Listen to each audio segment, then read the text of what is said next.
Hi, I'm Mark at the Crocker Farm Auction, and we have a fabulous auction event planned for you running from now until August 5th with a final phone bid session on August 6th for items bringing $5,000 or more.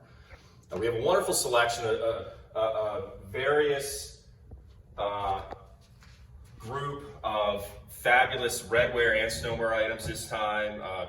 We really think we have something for everybody. And headlining the group is this incredible pitcher. Really one of the best American stoneware pitchers known. I don't think there's any doubt about that. And it commemorates the presidency of Grover Cleveland. On the front, we have the inscription President 1885 on this kind of proud looking gentleman here, looking rather austere and confident.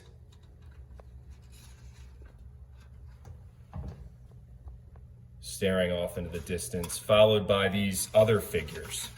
Now, these pictures are, with applied figures, are exceptionally rare. And typically when you do find them, they have just one figure on the front and it's not the President of the United States. It's just a random portly figure, possibly representing a railroad worker. In this case, we have a presidential commemorative piece flanked by three other figures. So four sculpted figures are represented. And you can see just how interesting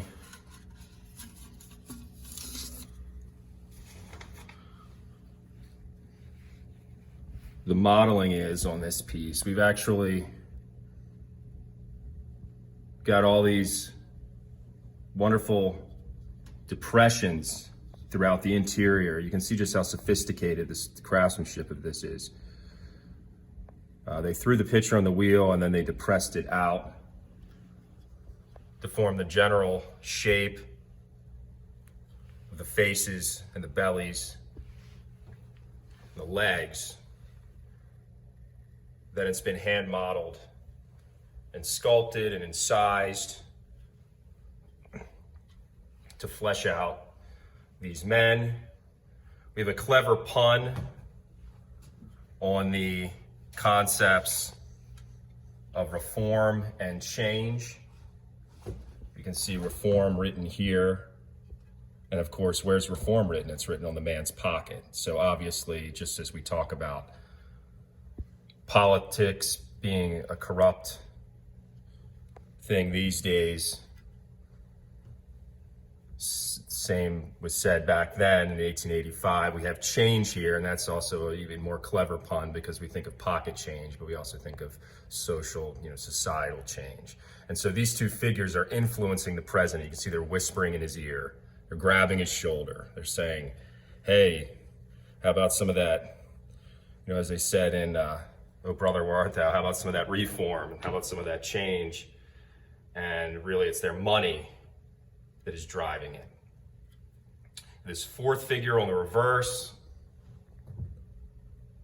standing matter-of-factly, his hands tucked in his pockets, and then this great figural handle, this almost serpentine snake-like handle that kind of evokes the famous temperance jugs, the snake jugs that the Kirkpatricks made.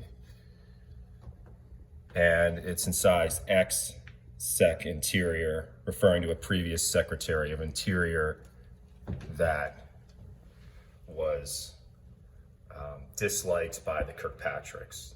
This was from a previous administration, and you can see that this guy's highly caricaturized with this mustache and these googly eyes, probably meant to represent spectacles. You see these fabulous large hands grasping the collar of the pitcher. This heavy incising around it. It's really just a fabulous piece. The underside, we have the inscription from Anna Pottery and the date. Really a marvelous piece. Moving along, we have a fabulous pitcher of a different sort, a face pitcher made by the Thomas Crafts Pottery in Nashua, New Hampshire. And this was actually probably made by Martin Crafts, another family member. And we have this very interesting inscription, this enigmatic inscription, Sloop Orange, which may refer to a Crafts family member's sailboat. There's some documentary evidence that there was a Crafts that owned a ship called the Sloop Orange. So this possibly represents a sea captain, but you can see this wonderful modeling on this piece is really different than the Southern aesthetic. It's more refined. We have more cheek structure, mouth and jaw structure. We have this philtrum here and this dimple on the chin.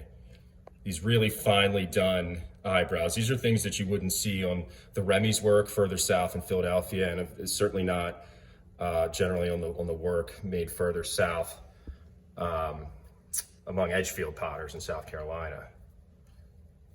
Really beautiful piece, delicately potted. You can see just how thin it is. One of the more important face vessels we've ever handled. We also have a nice selection here of Anna pottery pigs, a good later example from the World's Fair, and an earlier example made about 1865 when they started producing this form. We have a fabulous selection of Southern redware, and this is one of the things I was talking about earlier with the great selection of redware. We really have some interesting Southern objects here, including this delicate small dish with 2-color slip decoration made in North Carolina. This fabulous Heinrich Schaffner flower pot here. And you can see it's actually molded from a press molded goblet. Very cool piece, drain hole in the underside. And this is a documented piece. A beautiful little rundlet, probably the smallest size produced in the Moravian tradition in North Carolina. The distinctive copper glaze. Great fish, excellent condition. You see the color, again, that distinctive copper glaze, so popular down there. Look at the scaling on the body. We just have exceptional detail, and then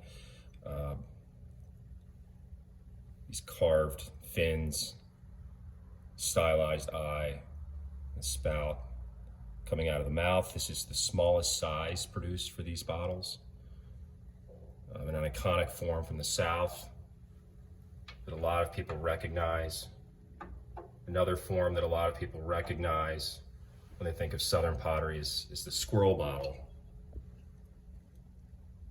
This is another early 19th century piece produced in Salem. This is the best squirrel bottle that we've ever handled, and one of the best known. You can certainly see why. The glaze is remarkable. While we're used to seeing copper glazes from Salem, this one really hit. I mean, this one is really exceptional. This modeling throughout, this lighter green with darker spotting, this crawling to the glaze, looks almost like lightning bolts or veins. Just very beautiful, very dramatic. And this piece survives in excellent condition with some minor wear and a restoration to part of one ear. But just a beautiful example of a quintessential Moravian form. We also have this mug, and this is from nearby Alamance County, North Carolina, and potted in the St. Asaph's tradition by a member of the Loy family, or possibly the Albright family. And we see these distinctive bullseye pattern floral motifs, which were so popular down there during the late 18th century and early 19th century. Very unusual composition of slip. They used a lot of strange color combinations down there that you just don't typically see from Pennsylvania and elsewhere. And this is one that follows that. We can see this iron oxide dip And then this black manganese serpentine slip trailing over that. Again, very rare treatment. We also have the black here over the reddish brown background, and then yellow slip, of course, snaking around here and forming the center of those flowers.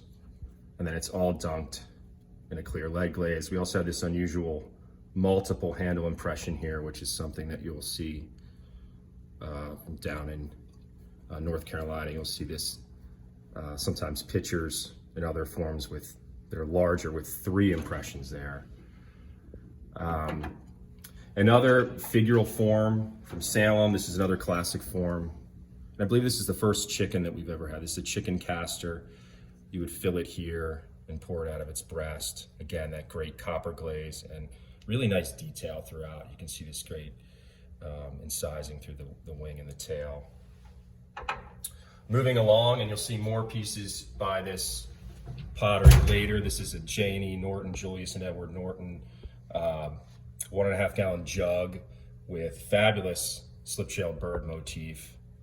And it relates to some designs you'll find elsewhere. We had a great Martin Crafts Boston piece that had this same style bird where you're actually putting vining and details through the bird's body.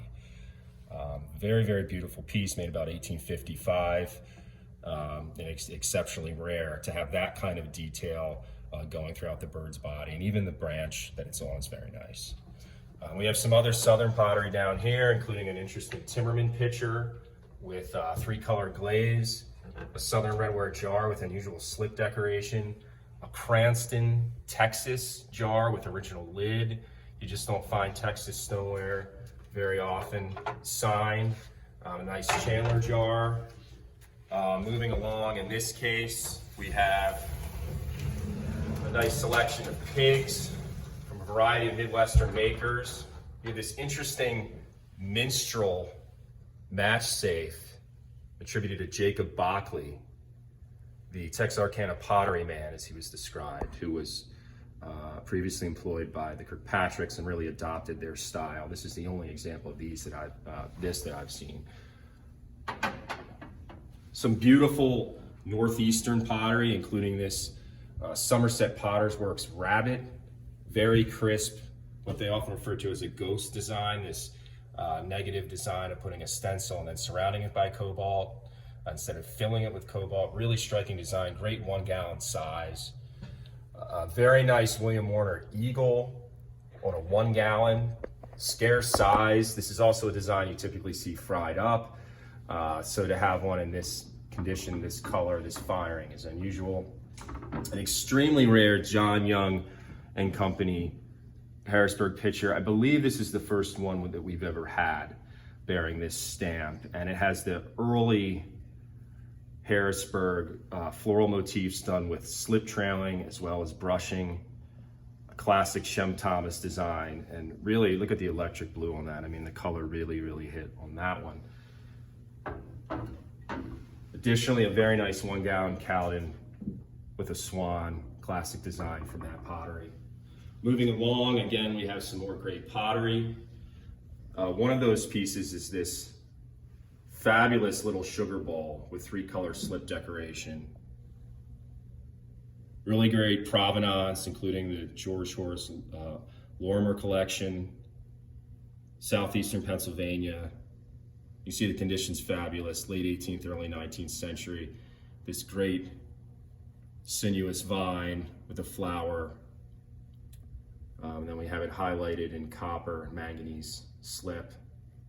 Excellent double-handled form. You can see one of the things that lends to an early date on this piece, not only is the elaborate slip decoration using 3 colors, but also this vertical handled construction. Really beautiful piece. Also from the 18th century is this tea canister. Possibly North Carolina, but more than likely Southeastern Pennsylvania. And one of the most interesting things about it is this very early sticker. Can you get that? Number 7 tea jar, Penna. This came out of the Shelley collection, one of the great collections of American folk art. This lobed form where they've thrown a cylinder and then depressed it and created that ribbed shape. Very, very unusual. You just don't see that. And so this is really a beautiful example of shortly post-colonial American redware, not only in its form, but also in its bold use of two-color slip decoration. Moving along, we have another iconic piece of redware. When we think of North Carolina redware, we think of the Figural bottles of the Moravian potters. And when we think of Pennsylvania redware, one of the first things that comes to mind are Bixler flower pots with his very distinctive applied bird motifs. This piece looks almost just as fresh as it came out of the kiln. It has just some minor wear, really remarkable condition. We have an old inscription on the underside.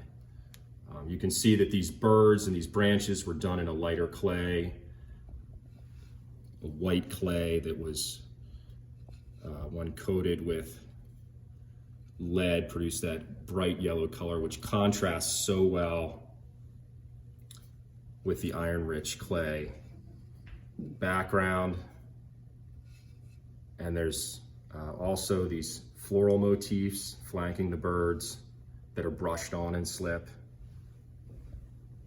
Really just a great example of an iconic form. These flower pots were made, we know this from a few inscribed examples that are out there, were made as commemorative pieces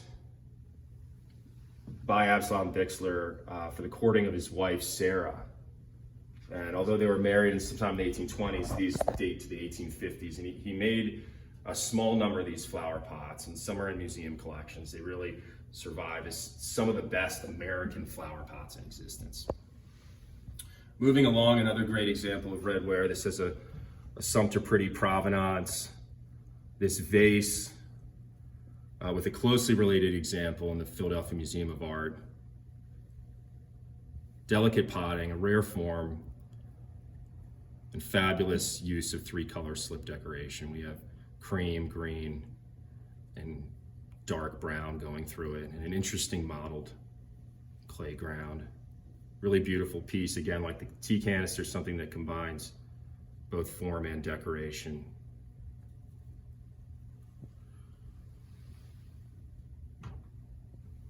I have a nice bowl here that was made in Philadelphia,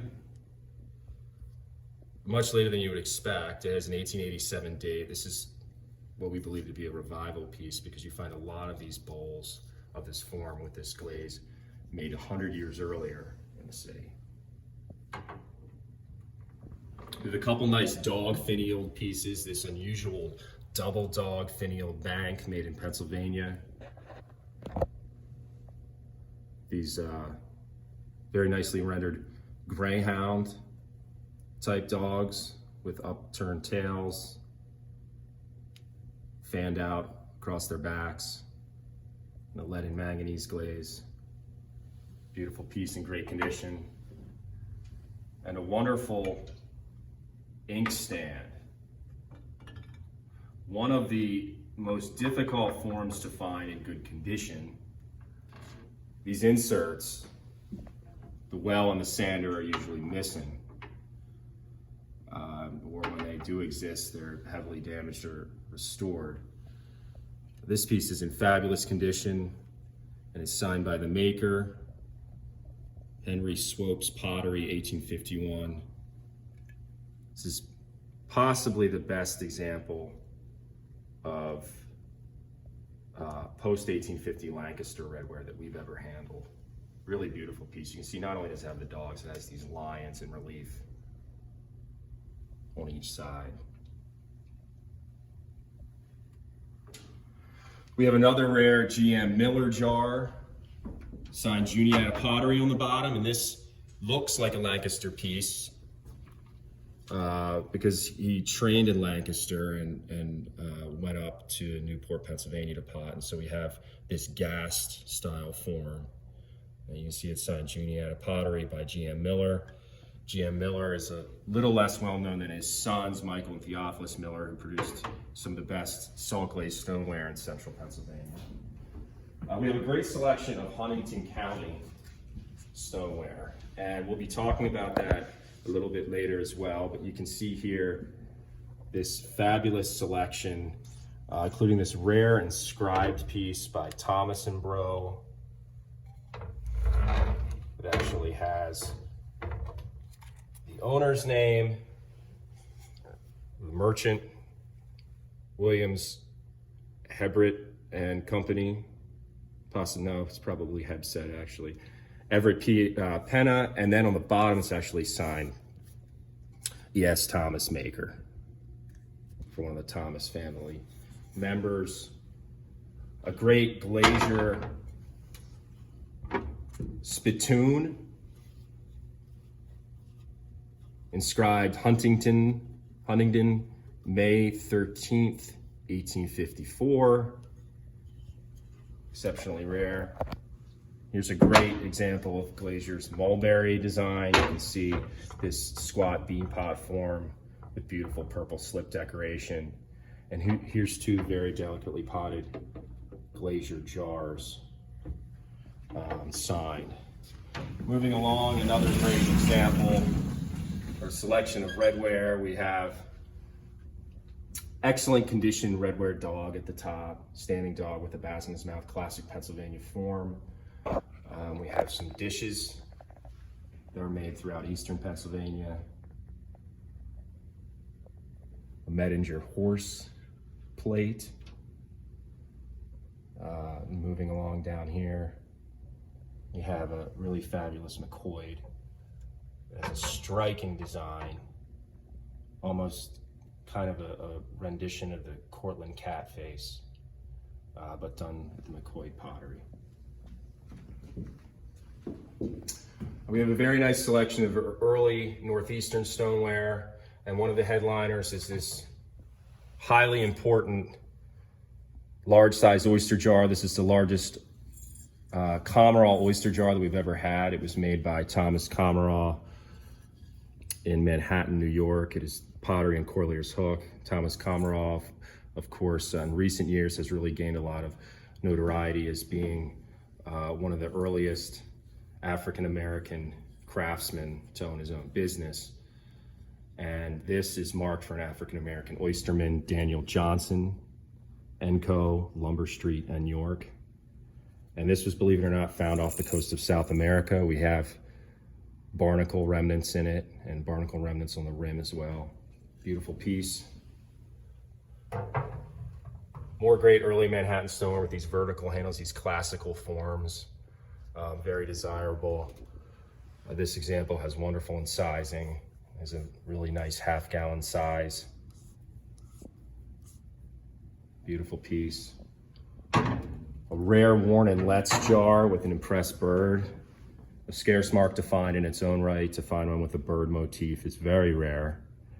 And we have the date 1807 following the maker's mark, as well as some nice coggling around the rim.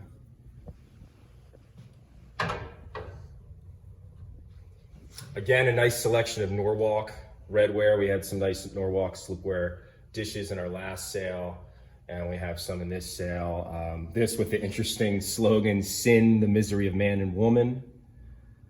Really nice profuse application of slip covering most of the front.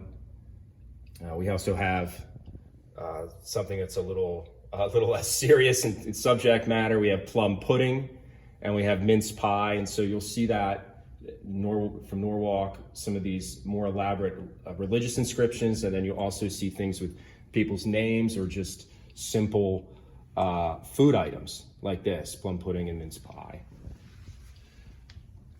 Some nice flint enamel ware from Bennington, including a Bennington Companion book flask and a lion, one of the iconic forms produced in that medium there. And then this dish right here, also a Matawan, New Jersey piece with unusual use of application of slip around the bird. Moving on, we have an excellent selection of Shenandoah redware. headlined by this delicate vase. This incredible vase was made by Anthony Bacher in Winchester, Virginia. Very distinctive in its glaze and its form and its applied decoration. We have all these hummingbirds feeding it these large flowering plants, really exuberantly applied. You can see it just, not only does it jump out three-dimensionally, but the application vertically on this piece is remarkable. You can see the flowers actually touch around the side. He really left little negative space on this piece.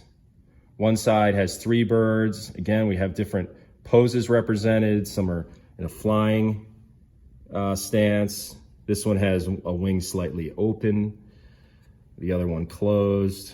We have a larger bird here with wings spread. Another one that's just has closed wings.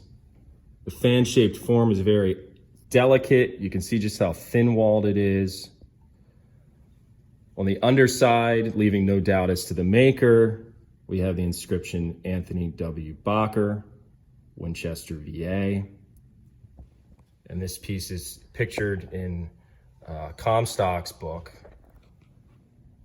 which we regard as the best book on American pottery out there. If you can get it, we highly recommend it. And the date 1870, 18 and 70, unusually placed at the shoulder here. A lot of these are in damaged condition. First of all, you just don't see Bacher vases with this extravagant application of birds and flowers very often, but when you do find their vases, you can see the delicate work involved just practically dictated destruction. So you have heads restored, wings restored, all sorts of damage restored. In this case, there's just a little bit of restoration on this piece. You can see this wing here, part of the wing, and then a spot on top of one of the bird's heads. I believe maybe this head was colored. So really immaculately conditioned piece for Bacher's work. Moving along, an excellent selection of Shenandoah Valley multi-glaze. We have this fabulous little jug. This is one of the best pieces of utilitarian multi-glaze we've ever had. You can see not only is the color exceptional, people love the jug form. You don't see them too often, but the size is remarkable.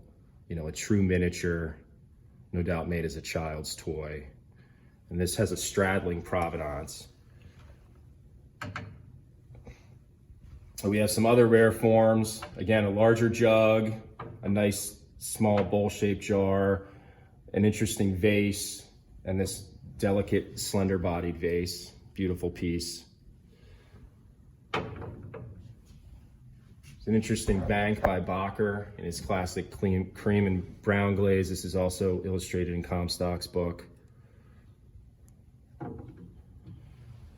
More Virginia pottery. You see a nice selection of Strasbourg creamers, and a nice selection of DC stoneware as well, and more multi-glaze down on the bottom shelf. So if you're into Virginia pottery, we have an excellent selection in the sale. Moving along, we have a nice selection of Western Pennsylvania pottery. This Littell is a fabulous example of stenciling mixed with freehand brushwork. Really beautiful example, great color, and a scarce mark. You can see this classic undulating vine motif repeated throughout, as well as all this striping. You know, you can see there's 8 stripes alone on this piece. Really beautiful piece.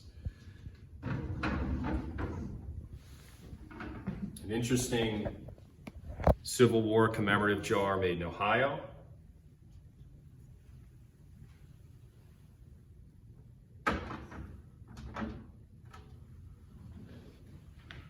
A fabulous folk art pitcher with an almost figural handle. You can see it looks like a stick man, a stick figure. grabbing the body of the pitcher. Really cool piece. It's the first piece we've had decorated in that manner, and then this bold date on the underside, 1889, January 1st. So made on the first day of the year, and he decided to get fancy. Very cool piece. Classic form and decoration for Greensboro, PA stoneware. This small sized canning jar or wax sealer with a thistle and an unusual downward attitude. And we see the inscription Greensboro here at the top. Desirable form. Everybody loves these canners. Nice size, but most importantly, this decoration is exceptional. An Atchison New Geneva canning jar with great freehand brushwork. You can see this bold tulip related to what the Buffners were doing in Greensboro. Desirable canner form, great color, great design.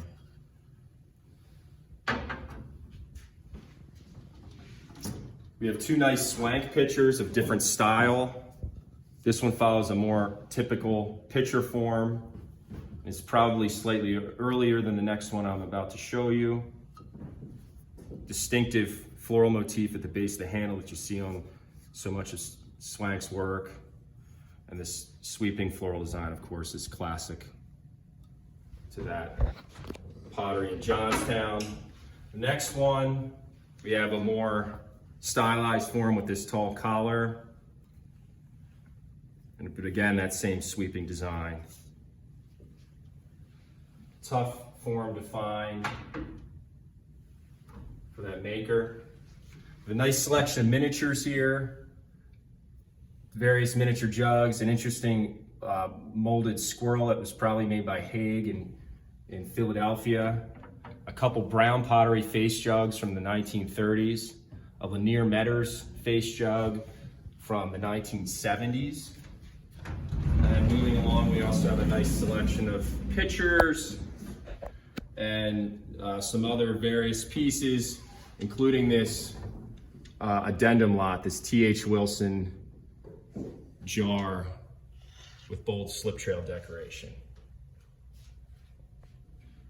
Moving on to the plinths over here, we have this wonderful example of an American stoneware jug. You can see just how large this is. This is, I believe, the largest jug, well, almost the largest jug. We did have that great jug that had George Washington's head on it. But other than that, this is one of the largest jugs that we've ever handled. And I think it might be the largest jug form in New England stoneware.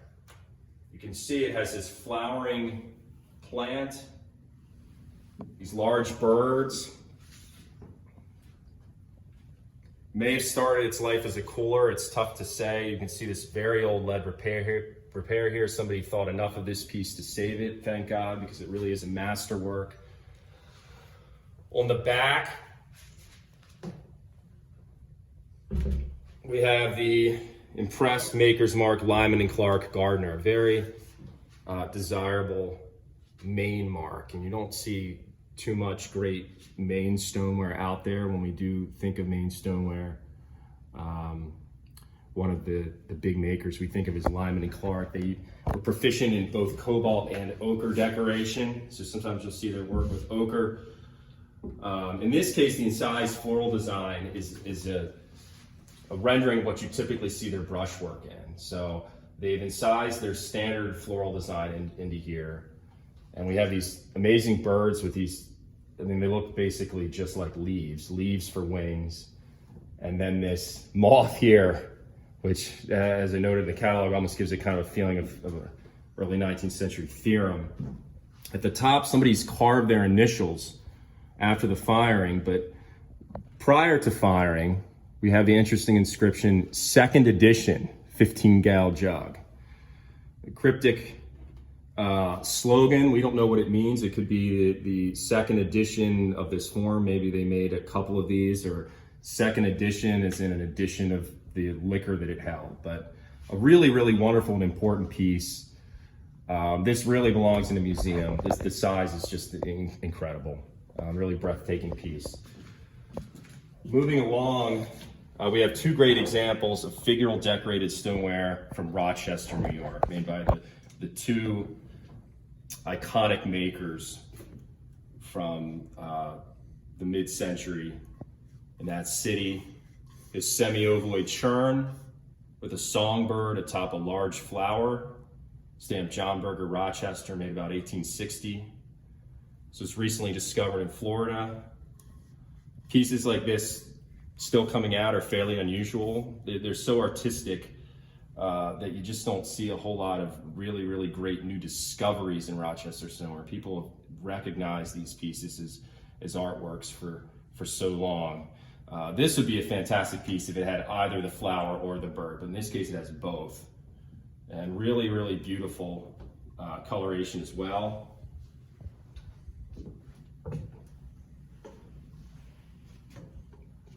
Extremely rare is this 2-gallon Stetson with a cat. And this appears more like a small house cat rather than a lion or some of the other larger, more exotic animals that you can find on some pieces of New York State and New England pottery. You see it's got some spotting throughout it. It's reclining under a tree. Figural decorated Stetson pieces are just exceptionally rare. You really just don't see them. You know, you could count on, I don't know, maybe 2 hands how many mammal designs are known by Stetson. They're just exceptionally rare. So to have this desirable cat motif on one of his jugs is really a special thing. And we look forward to seeing how it does. Another animal, and you can see that the decorator has spared no space in getting his image across to the viewer. We have this outstanding squirrel feeding on a nut. Heavy striping throughout. It's got the curled tail. Really great folk art rendering of the animal. We have this heavy striping at the base forming this stylized ground. The jug is exceptionally large. So we have a large size jug with a large size design. This, as I noted in the catalog, might be one of the largest slip trail designs that we've ever had on a piece of American stoneware. It's just incredible just how large it is. You can see it's really dominates the surface. And in studying this piece, I thought more about the size of the design, the style of it. I looked at this capacity mark and I determined it's the same capacity mark and likely the same decorator as that incredible marching soldiers churn that we sold for over $300,000 years ago. And so this decorator, wherever he was, had a flair for the dramatic. And so we're excited to offer another piece by that maker in this sale. Moving along, a piece made in the New York tradition, but made in Pennsylvania. We have this Harrisburg, Pennsylvania jug with a rooster that's illustrated and made of mud. Really beautiful piece, crisp slip trailing, interesting stylized vining here. This almost looks like a nest with eggs, but who knows what the potter was getting at. Probably decorated by Shem Thomas. It has an early Harrisburg, PA stamp, which refers to John Young's pottery, and it has a distinctive John Young form, that slender form. But this is a piece that y'all will remember from Made of Mud, which is one of the great books on Pennsylvania stoneware. And it's finally coming out after, oh gosh, maybe 50 years or so. Another piece you may all recognize, you stoneware buffs out there, is this A.O. Whitmore crock with a fish. And this was famously pictured on Bill Grandy's business card. Bill Grandy was irrefutably the biggest dealer and collector of American stoneware for a period. And to have a fish design on this mark is rare. You find some other differently styled fish from H. Whitman from Havana, but to find a Whitmore fish is unusual. And the rendering of this, the size, use of striping and dashing throughout, this folky stylized depiction of the fish is excellent. So a famous piece with a lot of visual appeal. Another powerful piece we have in the sale is this deer. This set a near record price when it sold years ago for over $100,000. This was made in probably Ohio, possibly Western Pennsylvania. Very heavy piece on this thick slab base. The folk art quality of it is really undeniable. You can see the eyes almost look like buttons. The antlers are almost like bull's horns with added points. We have red and white painted teeth that are pierced around the muzzle. The breast has been pinched to produce this almost like a bib of fur here. The legs are these delicate points. And of course, the piece is profusely decorated with spots throughout, giving it really, really striking visual appeal. This is pictured in Georgiana Greer's American Stoneware's book. And it was also owned at one point by Edward Wise, a legendary Pennsylvania collector. We can see a D right here, which may give some insight into the maker of this piece. But as with so many pieces of stoneware and redware, we have Masterworks that we don't know the makers of. This is just a fabulous example of folk sculpture in any medium. Moving along, a great example of early Greensboro stoneware. We have a Hamilton and Company churn with classic fuchsia decoration, and the potter has cleverly used the flower to embellish the maker's mark here. Another made of mud piece, this Thomas and Bro cooler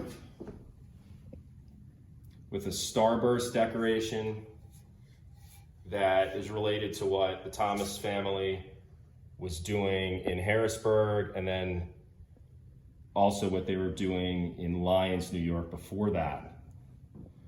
This form is basically unheard of in Thomas Huntington pottery production, and the decoration is really fabulous, really, really punchy, particularly for that area.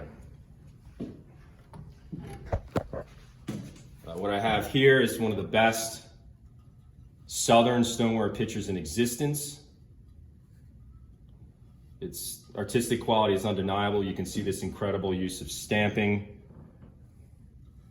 throughout and hand incising throughout, this slashed incising, these impressed C-scroll designs connected by incised lines, and this wonderful double handle also decorated with impressed designs. And so you could probably, it's a wonderful decorative treatment, but probably if this were filled with water, it would be kind of heavy. You could pick it up like this and then help tip it with that lower handle. The construction was originally, this piece was originally formed as a vase, and you can see just how thin and delicate it is. This is very, very thin potting, characteristic of the Washington County, Georgia School of Potting, which is an offshoot of the Edgefield School. I mean, it's almost redware thin. And the picture's maker, J.M. Bussell, after throwing that vase, cut it down here, left it up here to create that nice upswept style. Wonderful form, and then we have this flattened thumb rest here. Bussell made this picture for Pleasant Grove, which is likely a nearby Baptist church. And we have this boldly inscribed inscription, present for Pleasant Grove, made by J.M. Bussell, August 9th, 1872. Bussell was a mixed-race potter. His father is more well known. His father was, James Bussell was an associate of Elbert and Lucius Jordan in Washington County, and they're both listed in period documents as potters of color. A very famous jug was shown on the Antiques Roadshow years ago that was made by J.M. Bussell's father that depicts figures jumping over a broom, which was a tradition at African-American weddings. And so to have a piece of this artistic quality, but also by a potter of African descent, is just incredibly important. When we received photos of this, we were just shocked that something like this even existed, because as you can see, it's one of the most heavily decorated examples of Southern pottery known. You just don't see this kind of incising and stamping on pieces. And the form really takes the cake. Just a very, very beautiful piece of Southern ceramic history. Moving on, we have a nice eclectic group of post-1850s Northeastern stoneware. This fabulous pinwheel jug by the Nortons. This is the only one we've ever seen like this. A lion's piece by Thompson Harrington, probably decorated in his hand of a dog. In the middle, we have a beautiful large-sized charger. Sotheby's provenance, claiming that this was made in Bethlehem, Pennsylvania, or possibly in Bethania, North Carolina, by Joseph Stockburger, an apprentice to Rudolph Christ. We think it's probably a Pennsylvania piece, but regardless of origin, that really speaks for itself. We have that great star and bird pattern, all this slip work around here, really a masterwork. More great slip trail designs from the Northeast, the classic Gettysburg and Edmunds deer. Early Northeastern stoneware, including one of the earliest pieces of Poughkeepsie stoneware known, dated 1798. Always exceptionally rare to have an 18th century date on stoneware. A Crolius piece with a watch spring. A fabulous David Morgan. This is the most heavily stamped David Morgan we've had. Look at this, look at the back. It's just fabulous. All that drape work and the impressed hearts. More stoneware here, some really incised things, and a interesting double bird jar from Brooklyn, New York. Other pottery here, including a last-minute addition, this fabulous AK Ballard that relates to a Canadian piece we sold years ago with all this elaborate star, dot, and floral decoration. Extremely rare Melcher piece with stenciled name of the owner and floral decoration from Kentucky. Very, very rare. And more pottery, including this T.W. Craven. It's illustrated in Scarborough's Craven book from North Carolina. Exceptional size, doubly stamped with this great sumac decoration. And you can expect some elaborate cobalt brushwork from the Northeast, but to have, or Mid-Atlantic or other areas out in Ohio, but to have that kind of design on a piece from North Carolina is exceptionally rare. Also have a beautiful example of Timmerman pottery, which Georgia, Lanier County. Nice open-handled form with this incised sine wave decoration around the shoulder. Really beautiful piece. Coming into the center room,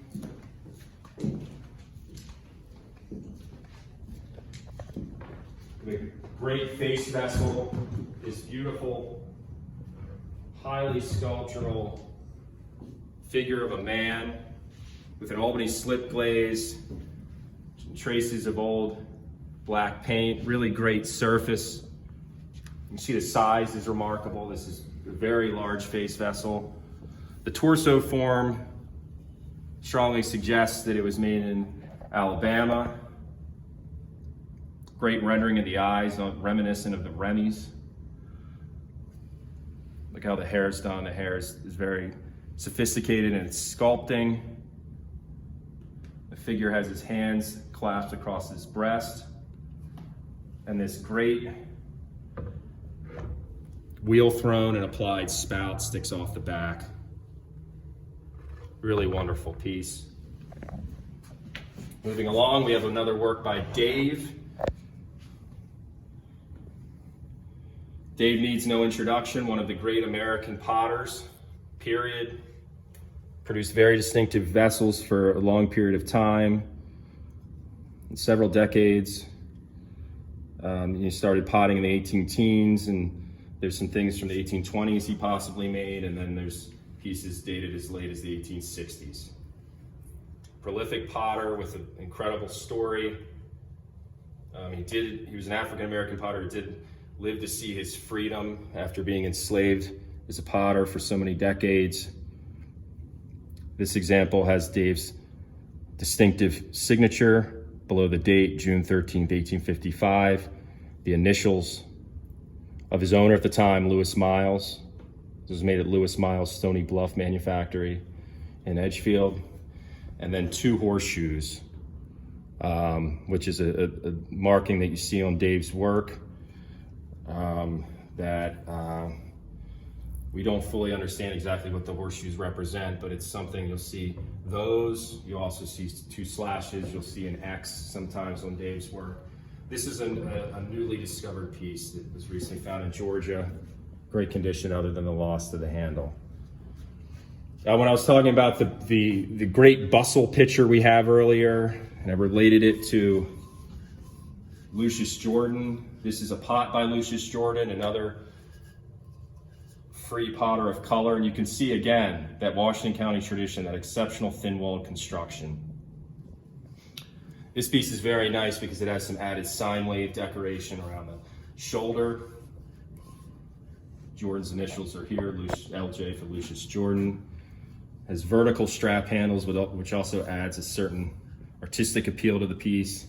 And it's a little heavier bodied, it's a little wider than you typically see in Jordan. We have a great example of Colin Rhodes stoneware showing his classic use of two colors of slip, iron oxide and kaolin.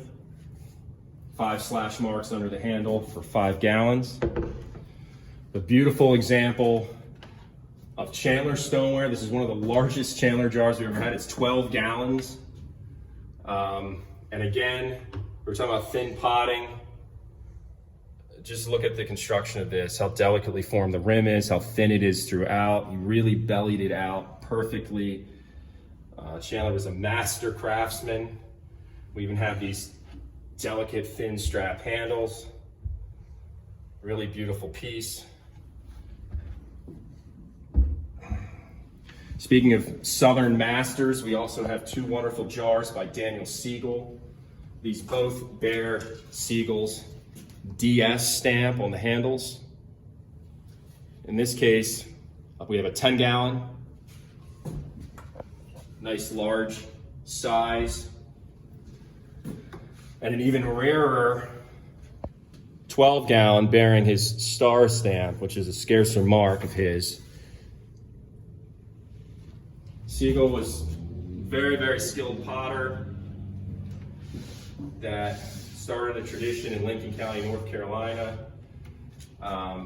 And he was capable of throwing these big jars. Siegel jars are one of the iconic forms in American Southern stoneware. They have just exceptionally skilled potting, great handle construction. In this case, you can see on the 10-gallon, these handles are almost like pockets. Just fabulous, fabulous pieces. Very excited to offer them. Moving along, you see we have a whole selection here of other pots, a really nice grouping of Norton stoneware, an eclectic group of Northeastern, Southern, and Mid-Atlantic, Pennsylvania stoneware. We have some Crowley stoneware here at the top, some later script pieces made by the Fulpers. Below, here's some of that nice Huntington County stoneware I was talking about from the collection of Nancy Shed. Some Calvin stoneware. Moving along, a good selection of Fulton stoneware, including one that's hand-signed by the potter G.N. Fulton Maker.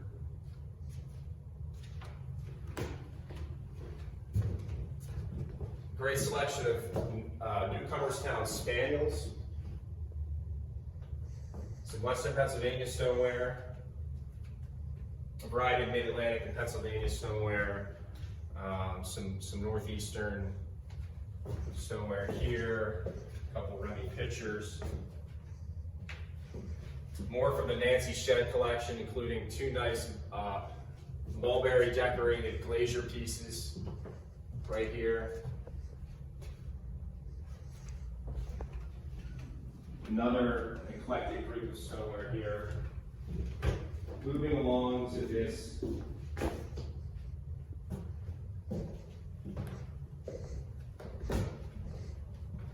table, we have a later piece by Erlen Craig.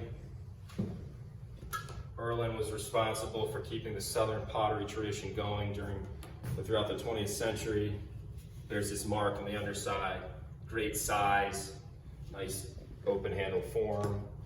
This is an addenda lot, Chandler Maker, which recently surfaced in the southeast.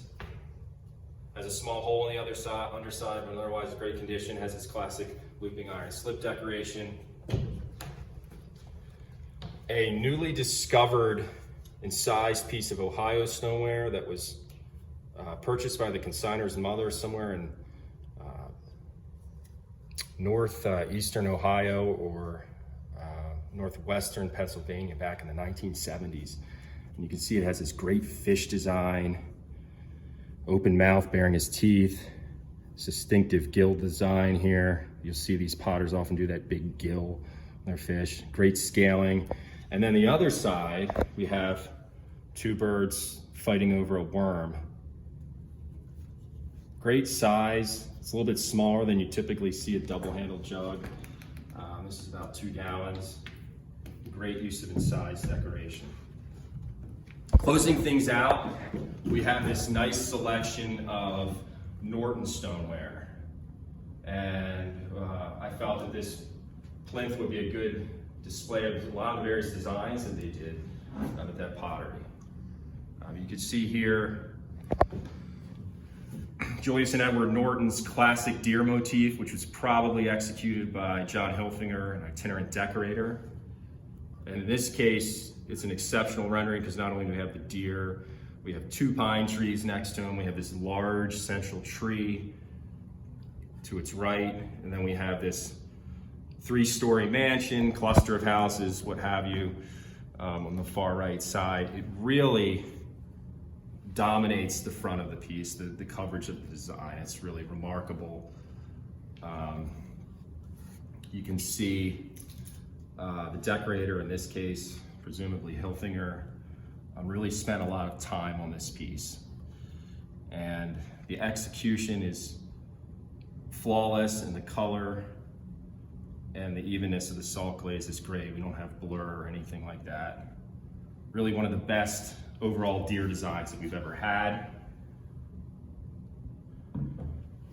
We also have this classic double pheasant on stump design, again bearing the mark J&E Norton, Julius and Edward Norton, circa 1855. Beautiful piece. You can see just how difficult that design is to do. You're actually doing parts of the tree, then you're doing one bird, then you're doing part of the bird, stopping and then continuing it after that. Really artistically done with great coverage. You have a 6-gallon J. Norton and Company, slightly later, about 1860, jug with fabulous compote or flowering urn decoration. Again, really excellent coverage, really profuse application of cobalt. Unusually large size for a jug. 6-gallon, exceptional size. Typically you'll see a lot of potters going on to 2 handles on this size form. E&L P. Norton, Edward and Lumen P. Norton, about 1870, so this is a little bit later than the jug I just showed you. Great little water cooler, cute size. A little bit smaller than you typically see for this form. Got the bird and the wreath. The blue is on there like enamel. Really, really beautiful piece. Spots decorating the bunghole. Stripes decorating the size banding. Then last but not least, a wonderful hawk or eagle. Again, by Joyce and Edward Norton, Bennington, Vermont. This is about 1855. Probably decorated by John Helfinger. You know, what more can you say about this piece? Incredible condition, crisp enamel-like cobalt application. The coverage of the eagle is remarkable. We have 2 small mountains here, which is an unusual touch, and a fence there. It just really typifies why we consider pieces from this period in Norton pottery production to be among the very best in all of American stoneware. So thank you so much for joining us. You can reach us at 410-472-2016, or you can email us at info@crockerfarm.com to speak directly to members of the SIP family. We look forward to hearing from you.